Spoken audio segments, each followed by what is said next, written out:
24 ans waat cette année on va encore jouer un autre match. Ce fut un des plus beaux jours de ma vie.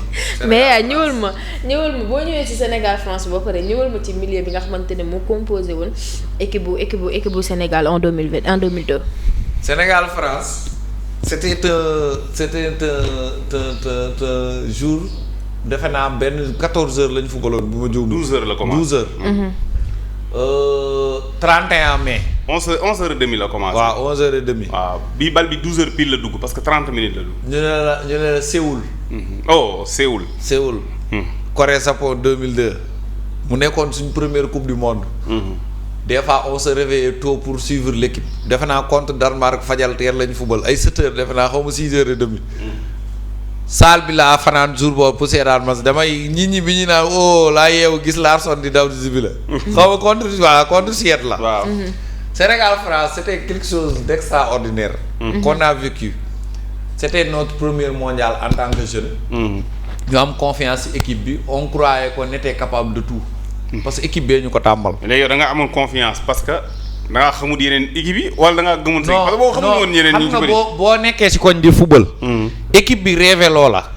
xam nga léegi nous sommes conscients parce que ay adultes lañu xam nañ football. dund nañ plus de 30 ans ci football. football dara mënu ñoo jaaxal. période boobu on était jeune on était habitué à gagner. Frustration presque xamuñu ko woon parce que on venait de se familiariser avec le foot. Diouf tàmmal ñu luñ neex ñuy téye suñu loxo dañu daggal paas ñuy dem Léopold Diouf di direeku ñuy bëgg même bu Sénégal gañewul yow da ngay bëgg parce que Diouf t'offrait le spectacle. waaw da nga doon bëgg quoi. t'avais des joueurs de qualité. nga ne ci biñ dajee France t'avais la ferme conviction que t'avais à avoir quelque chose. xamoo France champion du monde parce que adulte yi. ñoo nekkoon di xam naan la France champion du monde champion d'Europe. léegi ngay siiw ba siiw si daan ngay dégg. xamoo woon maanaam li la doon xaar yow t'étais prêt à gagner et tu as gagné. c'était cette sensation de mbégte. bi nga àndaloon moo garaaw. jour boobu bu ma juumul damaa daw ba poste ñeneen booy yi ma àndaloon daw ba ville. Ablaye Wade génn. waaw c'était extraordinaire. yor téléphone di woote naan Aline. boobu Aliou Cissé la doon woo. côté qualité de jeu. côté qualité de jeu. on était jeune on n'était pas capable de xam lan mooy système. lan mooy tactique lan mooy lii nii jusque dañ doon gis kuy Aliou Cissé di marqué bu dugal bopp. mooñ doon neex parce que dañ naan kii der la. der la waaw. Aliou Cissé nu mu jugee ba ñëw football foofu. loolu lijjanti wuñ ko woon. xamoon nañ ni Diouf def na duut na le bëf ak yooyu noonu. waaw xam nañ ne le bëf fii lay football affaire yooyu noonu. c'était pas le même cas comme aujourd'hui. mais en tout cas juste pour dire que 2020. jamonoy Covid bi. laa doon seetaanaan match yu bëri. jamonoy Covid bi xam nga da ngay am jot doo dem. waaw doon tegalaat match yu bëri boobu laa seetaan Sénégal France intégralement. à plusieurs reprises. excusez-moi. nga xam ne nii lii tactique moo leen gagné système moo leen gagné. tu vois un Moussa Ndiaye boo xamante ne mosu nekk titulaire. dëgg. waa ji xëy titulariser ko pourquoi pour empêcher Lizarazu de monter. nga gonfler milieu terrain bi tu as Salif Diao. tu as Pape Bouba Diop. tu as Aliou Cissé. tu as Fadiga. El Hadj Diouf ak Moussa Ndiaye. Diouf daanaka moo fa amoon quelque chose de vocation offensive. amoo 9 véritables. c'était pour contrer la France. waaw benn ak benn. en France t'avais un Wiltor un Youri Djorkaeff. t'avais un Thierry Henry et Trezeguet. à leur fleur d'âge. ay xale yi mën a fubal. t'avais pas Zidane certes mais t'avais un Emmanuel Petit nga am Thuram. waaw am Laurent Blanc. am Desailly non Blanc Vieira moo fa nekkoon. waaw Vieira am Desailly. tu vois. y avait de très grands joueurs mais dañ leen empêcher de jouer. parce que on avait des géants qui savaient jouer au football. Diao punkal la woon bu mënoon football. waaw punkal la Bouba Diop punkal mën a football Cissé punkal mën a football. Fadiga il était agile. pied gauche magique. Diouf c'était le meilleur joueur de tous les temps. waaw jamono jooju dëgg yàlla. naam da nga doon am mbégte ne yow gagné nga France. peut-être mag yi ñooy xam valeur gagné bi mais yow victoire réelle. yow victoire rek nga xam da nga koy yemaleeg bu Sambi rek. parce que dañ ne woon la France ñoo colonisé woon Sénégal loolu nga jàng école. t'étais fier de gagner face à la France. parce que dañu doon kii je sais pas si c'était une certitude ou pas. ñu naan la ay Zidane moo ne woon Sénégal comme c'est le gâteau de la coupe du monde. waaw si effectivement ñoo ko waxoon Zidane la desa yi. waaw ay ñoo ko waxoon effectivement noonu la demee woon. mais moment boobu doo xam ne lii certain impacté li waaw. mais t'étais fier quoi si victoire bi. pour revenir kii j'ai pas l'habitude de comparer les milieux de terrain. mais ce jour-là les milieux de terrain avaient rempli leur rôle. waaw cette équipe-là était la bonne équipe. parce qu'on a battu la France alors que personne ne s'y attendait kenn xamuñu woon avant. on venait de jouer notre première finale de Coupe d'Afrique face au Cameroun. peut-être ñenn ñi xam ñu Afrique mais mondial kenn xamuñu woon. Cette victoire avait permis de connaître le Sénégal, de situer le Sénégal géographiquement. C'était une kii ñooñu mënu leen wax dara parce qu'ils avaient rempli leur rôle. léegi bii c'est au poste de parce qu'il était présent. loolu mooy mbégte coupe du monde ils étaient présents. lan moo tax ma am confiance mooy que ne Pape Thiaw était là-bas. waaw fa la présent Diouf était là-bas. était un artisan de la victoire. Tony Silva, Fadiga ils étaient là. Lamine Diatta ñii ñëpp ñu nga ca banc ba. ils sont conscients de l'historique de l'équipe. comprendre nga France bii peut-être moo gën a baax France boobu fuuf. c'était pas la même situation. waaw. boobu on ne nous connaissait pas. dañoo ñëw créer surprise ñu dóor. c'était pas les mêmes courses mais actuellement nii le Sénégal tout le monde le connaît. Sénégal li muy football ñëpp ñoo gis. bu ñuy football ak Brésil dañuy seetaan. dëgg la le monde est moderne bu ñuy football ak Angleterre dañuy seetaan. xam nañ ban système la Sénégal di footballee. ñun ni ñuy jàngatee France noonu lañu France di jàngatee. ko raw ngay wax kay.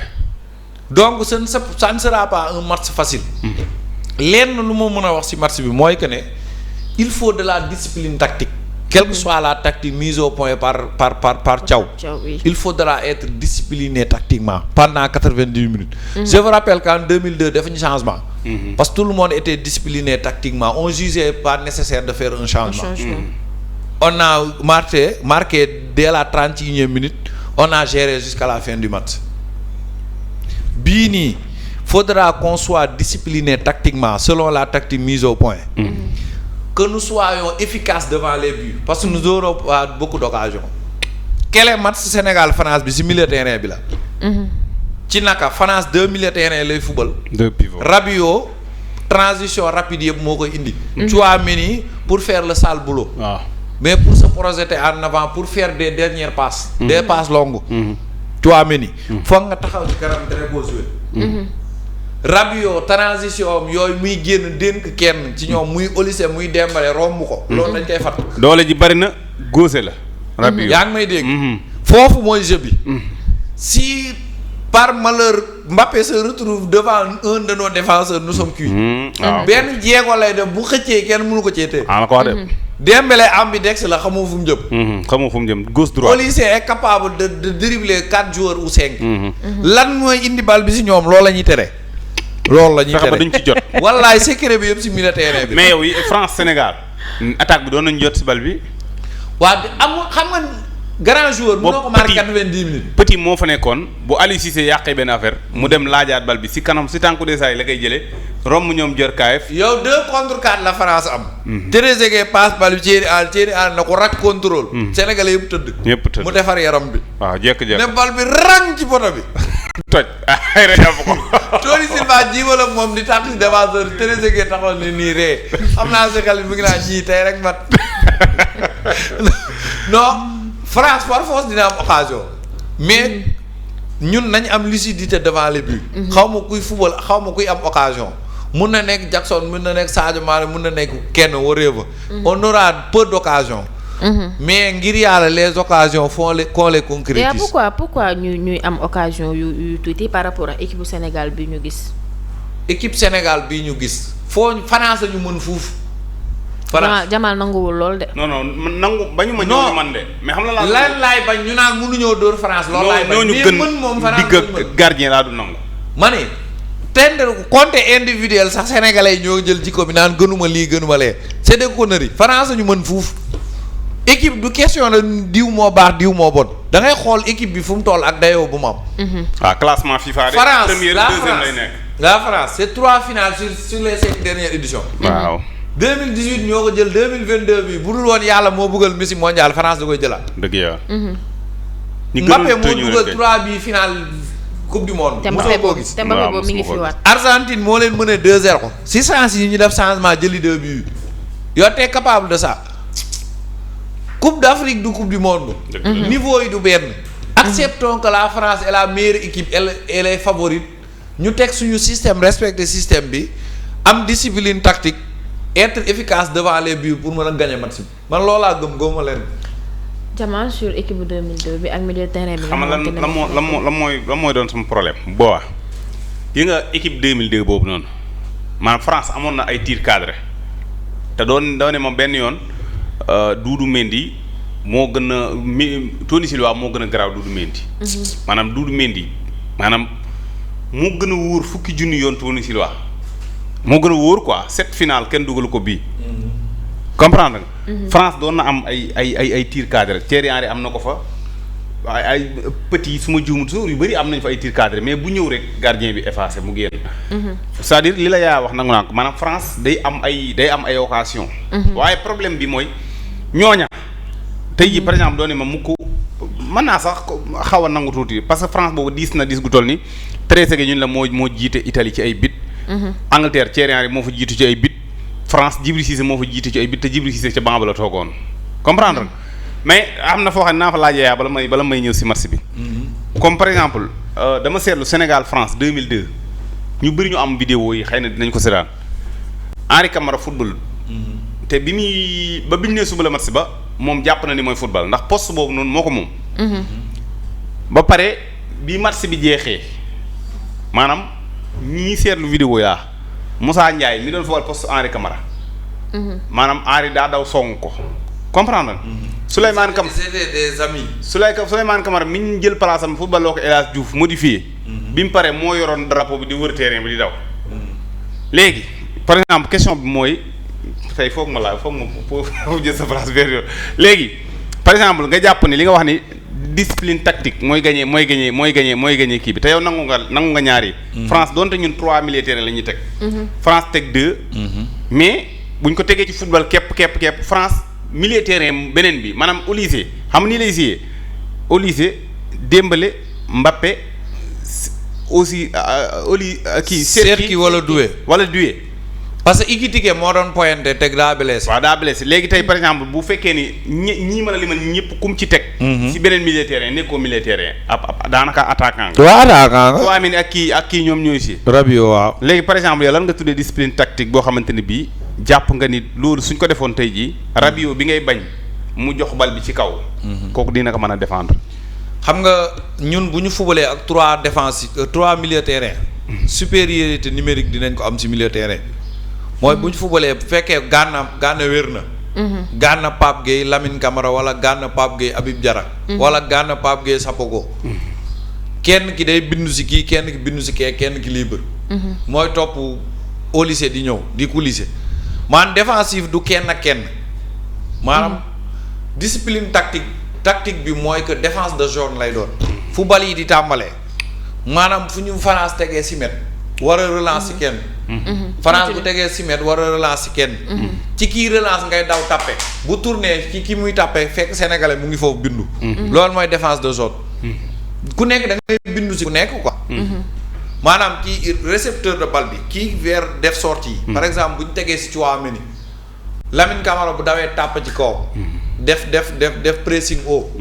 sawaay mëneewul noonu football. heure bu Tchouaméni jotee ci bal bi fekk mu taxaw ci kanamam. effectivement buy def rotation dajeek moom. wala ki mu tourné ki mu ko war a jox fekk sénégalais ngi foofu bindu. bi mu tourné. maanaam góor jàpp ci góor on doit les agacer les empêcher de jouer. on doit les empêcher de jouer. te France aussi mook Sénégal ñoo nuroo boor boobu noonu maanaam France ak Sénégal ñoo nuroo ji ko si kaw mooy mënee nañ fépp France mun na xëy fajarteel jox la bal bi taxaw di la déglu. mbiram la ngay football naan mënuñu France doxul ñu jékki-jékki ci waa mel ni mooy kii rek rëdd. waaw Mbappé génn si ginnaaw défenseur bi muy Mbappé muy Olise muy Dembélé keneen ku ci fële si ginnaaw góol bi mooy Dieng. ñoo la gën a gaaw. France aussi mun na ñëw assiéger la. yor bal bi di tourner. di tourner ba nga naan ñii bugguñu fu ñu jëm. ba jékki-jékki kenn jógee fële missile. dañuy football ak coup de pied arrêté. ils sont capables de ça. mun nañ jékki-jékki li gën a bon mooy que ne cadre yi ci kanam amuñu poste fixe ci classement bi dañ laa la Mbappé mooy pointé par exemple Désiré Doué droite Dembélé gauche seet kii Olise ci digg bi. mais une fois que ñu tàmbali nii la ñuy def. waaw nii Mbappé day jékki-jékki. doo xam lu couloir bi nga naan fii mu jékki-jékki ñëw ci droite bi. Dembélé jékki-jékki pointé doo xam loolay problème bi. Olise daal moo ci am poste bu fixé. bu ñu yéegee ci kaw te moom sax des fois mu nekk excentré droit. Rabiot comme ni ma la wax day génnee bal bi taf dox dénk ko Tchouaméni romb ko ki mu àndal na ànd ak moom bu rombee fi muy réceptionné bal bi tourné daj ak moom. loolu mooy marquage de zone. maanaam ku nekk na nga joxe à fond li nga am ba jeexal boo jeexalee keneen ñëw. kon daal may de répit moment de répit France jàpp nga ni Tchouaméni ak Rabiot leen. Tchouaméni ak Rabiot fa la danger biy jóge parce que ñoom ñooy jox ñële bal bi. léegi boo amee N'Golo Kanté na. Ngolo bu ñëwee da nga koo mën a te day daw mu Ngolo day daw di. mais problème bi mooy Tchouaméni day fixe. descend góobu ma ne mu juum di teg Ngolo contre Sénégal góobu ma loolu man Tchouaméni lay teg parce que il est fixe wala manu keneen il est fixe. mais Zaïre Emery aussi mu ngi ci de. Zaïre Emery waaw mais Ngolo Kanté mii départ di dem. te 60 minutes lay def commencé laa may bal. Ngolo bi ñu xamoon nag bu léegi. du benn du 2021 du 2016. Ngolo deuxième mi-temps moo existé léegi nekkatul Ngolo bu Leicester. Ngolo deuxième mi-temps moo am léegi bu duggee deuxième mi-temps moom da lay bëtt dem te loo dem mu dàpp la récupérer. looloo fi am leneen am. waaw léegi ñun suñu avantage lan la. suñu avantage mooy que ne am nañ militaire bu solide et joueuse. xam nga wax ab lii nga wax sànq nii mooy discipline tactique. waaw lu kuy lijjanti défense ba lijjanti ba doo jël. léegi ñun nu ñuy def ba dugal. ñun lu ñuy def mooy am nañ ay individualité ci kaw ci milieu terrain bi et cetera suñu ak centraux yi mun nañu relance doowu France bi. waaw muy Koulibaly muy Abdoulaye Seck muy Niakhaté muy Mamadou Sarr ku ci génn mun nga def relance passe longue. gars yi fël ci ginnaaw loolu avantage la si ñun. Abdoulaye Seck nag aayul si relance de. waaw mais mën na relance moom mooy nga xool fi waa ji fëlee rek nga toqal. relance daal ñaari day am précision ak ñàkk précision mais relance ne bu ko mën. précision bi nga naan. relance kan laa sol lu Pathé Ciss di def. Pathé fi nga taxaw fi la bal bi sa tànk bi la. waaw ne moo tax ma ne la ku nekk ak sa précision sa degré de précision. beneen avantage mooy milieu terrain bi. Pape Gueye est capable de se projeter nga teggi la dóor mu dugg. il est capable de ça. Lamine Camara est capable de se projeter devant.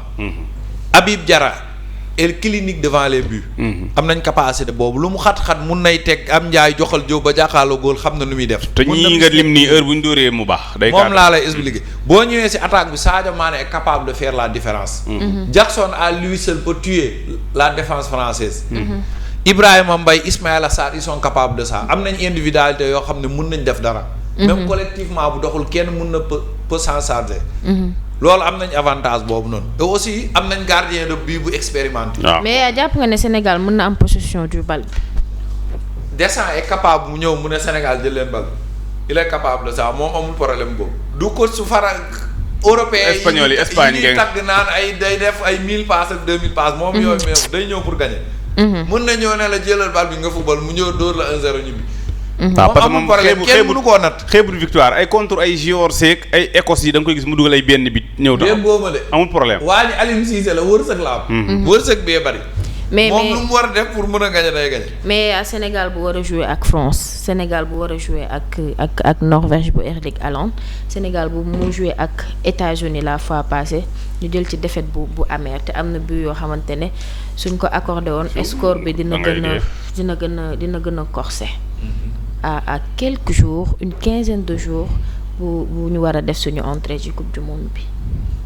au fait man défaite bi dama koy gis de bon augure ci naka mooy que dina la permettre nga replacer wu xool lu bari. défaite bi bu ma juumul ci sama xel mu gàtt. moo tax ñuy téye Pape Sapoko Baara Sapoko. wàññi Mbow. parce que Mbow de moo nekkoon troisième ak central. gëwuma Kalidou Koulibaly football. wala wonuñu bokk li tax muy war a football peut-être xam nañ lu ñu xamul ñun. peut-être Pape Thiaw est plus informé que nous. peut-être am na information boo xam ne ñun amuñu ko. mais Mbow était pressenti pour être là. effectivement. parce que bu ma juumul comme je l'ai dit ci samay vidéo Ilaay Camara ak Sapoko la ñu waroon wàññi. hiérarchiquement. ñoom ñoo la ñu war a Sapoko def na li tax ñu téye ko. match bi permettre ñu xam kan mooy Baara Sapoko permettre na sénégalais yi xam lan moo tax Pape Thiaw indi ko. parce que moo ñu ëpp information. défaite bi permettre na ñu xam suñu largesse défensive. ñoom buñ toogee seetaan seen bopp 10 mètres yi ñuy bàyyi seen diggante dina leen servir. relance yeeg ak nu mu tuddati pressing bi ñu def. xam nañ ko. yu ñuy defante ñun gis nañ lépp maanaam largesse défensive beeg erreur yëpp ça nous a permis ñu xam lan la. dinañu permettre ñu mën a rectifier le tir. je te rappelle que avant ñoo dem CAN on a joué contre le Brésil. ñu am défaite boobu moo ñu jëlloo CAN. ça nous a permis d'être plus solide après. peut-être défaite bi dinañu def te gëm naa ne contre Arabie Saoudite di nga gis beneen xar kanam ci équipe bi. waaw bu bokkul ak bii parce que là c'est définitif liste bi dem na. c'est définitif. maa ngi dégg gars yi naan ay défenseurs dañoo yéex ak yéexuñ de américains yi ñoo gaaw. d'accord problème bi mooy sénégalais yi match Sénégal ba match Sénégal la ñuy seetaan. dañuy dajeeg équipe nga gis ban défenseur lañ dul bës. Ramos est le meilleur défenseur de tous les temps fii la ko ruban bës milieu terrain ba ci biir kaay feree ne mu romb ko. mu duut leen ba ñoom ñëpp tëdd mu dugal. est-ce que dañoo wax ne Ramos daa yéex. Ramos yéexul mais waaye ruban a ko gën a gaaw jour boobu. américains yi muy Balogun. muy weyaa muy kii sama joueur ba. Pulisic dañoo gaaw dañoo mën a fubal. depuis que Pochettino bi mu leen jëlee ba tey xar kanam beneen lañ indi. ils peuvent avoir des défaites mais ils jouent au football et rapidement. amagoon na ci ñoom 10 victoires 7 défaites. te boo leen seetaanee coupe du monde di nga xam li may wax ne ils sont rapides dans le jeu. ay nit ñu tuuti lañ dañoo gaaw dañoo mën fubal. loolu nañ ko bàyyi xel. France aussi ak kii bi du dem même dayoo. match bu ngay xool di wàññi critique bi bëri na. mais match France ak États-Unis du doon benn. am nañ nag benn similarité yu ñu am muy rapidité de jeu bi ak kanam gi. maa ngi dégg xam nga Sénégal bëri expert maa ngi daan naan ay match contre États-Unis ban rapport la am ak suñu compétition. waaw am na rapport nag. am na rapport bu baax a baax. après la ñu comprendre. loolu moom football ak France la ñuy comprendre. waaw. Jamal défaite bi lan nga ci tiré ban secteur nga gis ne moo doxul milieu bi attaque bi défense bi ou bien. man lu ma si dul d'accord rek mooy li yaa ne américains yi dañoo gaaw. d'accord na dañoo gaaw mais tamit suñu joueurs yi dañoo footballut woon. loolu la dañoo footballut woon Mamadou Sarr joué wut Seck joué wut. ba pare bii dafa am ay erreur défensive yoo xamante ne bii am na ci ñoom. troisième bii bi tamit am na erreur défensive boo xam ne moo am ci Moustapha Mbow encore une fois ma koy encourager. parce que tamit li mu def noonu nekkul ni sax moo tax ñu wàññi ko wala dara mais Baara Ndiaye dafa wanewaat loo xamante ni bii tamit wax dëgg yàlla. neexu la bañ a yóbbu coupe du monde. par exemple bu fekkoon ni mooy programme coach bi programme bi day soppiku ci saasi. kër sax yenn saa nga gis ñu jox commencé ñu ni dépense suba nangam la ñu togg ganni saraax ñu changé dépense ba. mënoo si dara yooyu day am si football parfois mais Moustapha Mbow ku seetaan Moustapha Mbow Paris FC saison bii nii ba mu jeex. Balogun mii doon dugal ay bii Moustapha Mbow moo ko téye match ba jeex te da koo bàyyi ba mu dóor Paris mu doublé contre Paris ba noppi. mu dóor ko 4 ba noppi mayu ko benn yoon fu mu nooyee Moustapha Mbow dafa bokk ci meilleur défenseur central saison bii France équipe type ba bokk ca waaye bu fekkoon ne dafa am ay banc yu ñu ñuy teg ca banc ba moom mii ca lay bokk ñaxate ca lay bokk kon ñi nga xamante ne bi ñooy dajeeg moom France xam nañ ko ñi koy seetaan bu baax tamit xam nañ ko mais Sénégal mooy dëkk boo xamante ne bi loo mën a bëri amal 30 victoire boo xëyee Balla Gaye daan la dañ naan Yékini jeexal na loolu suñu cat la moo tax dese na ko ay lu bëri lu nekk ci kanamam tey jii par exemple chance bi nga xamante ne bi moom la ko yàlla may mooy ay atam bëreegut ba noppi lii mu perte nii am na lu mu ko jàngal lu bëree bëri parce que booy door a ñëw ak Dakar ngay doon ak ku la mën a jur ñëpp ci yem ñu bëri ba ñu door a wàcc fi Dakar ak mbuus lañu yoroon ak ginaar war ko jox seen bàjjen fi mu toll nii bu ñu dem si dëkk dañuy lim seeni bagage dañ koy roñ kon pour wax la ne le début boo gis day metti loolu dong la mais incha allah rabbi li ci kanamam yaatu na Ilaay Camara yi daa amagul sens parce que poste bi muy football problème bi mooy malgré amuñu latéral droit yu doy dëgg parce que Crépin ak Antoine Mendy mais par exemple tey jii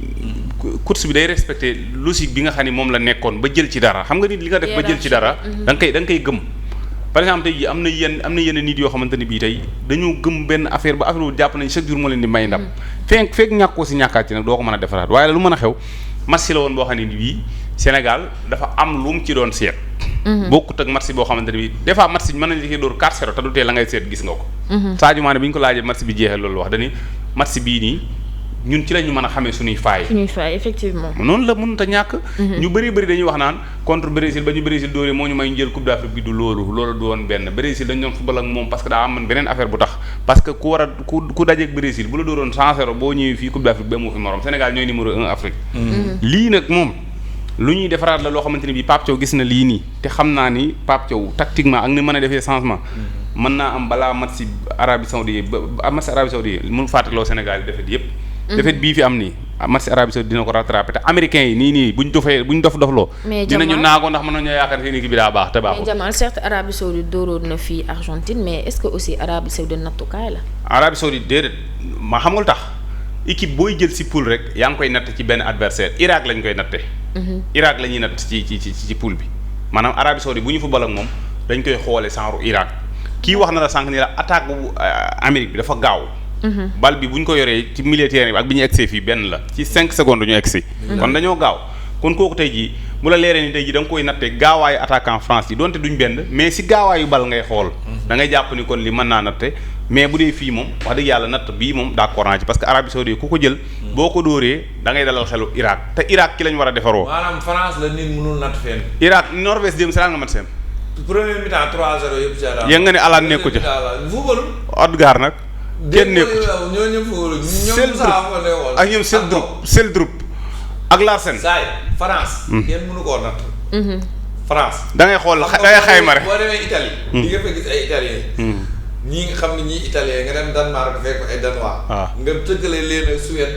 nga xam ni combat la waaw. nga dem maanaam Espagne nga tëggale leen ak Allemagne wala ñeneen. Angleterre France kan nga koy tëggale. adduna bi Afrique bi yëpp. France maanaam sélection la. Afrique bi France moom comme club moom ndax nii ñuy def club yi nii jëndee joueur lay jëndee joueur France comme Real Madrid. yi baax jour yu baax yëpp fa lañ kenn mënu leen natt de. mais aussi y a un Bara Sopoko Ndiaye bi nga xamante ne biñ ko sélectionné ñëpp dañoo taxaw ni warul woon dem amul temps de jeu xale la dañoo waroon jël ñeneen di si CAN bi moom mu dem tey mu dugg wane lu ne Pape Thiaw boo mu yóbbuwul yow mii la ñuy dàqee. xam nga sénégalais li ma lay wax rek le sénégalais ne va pas vers l'information man bokk maa ak ñu bari nu may gisee. parce que je fais confiance à Pape Thiaw. moo ma ëpp information degré d'information bi mu am capacité bu mu am pour xam xaw ma ko déjà c'était un joueur avant d'être entraîneur. mu wuti ay diplôme ñu koy jox passe muy seetaani joueurs yi di discuter ak ñoom. xam na capacité yi bu jëlee décision jël benn booy bu kenn xamul wala boog à partir de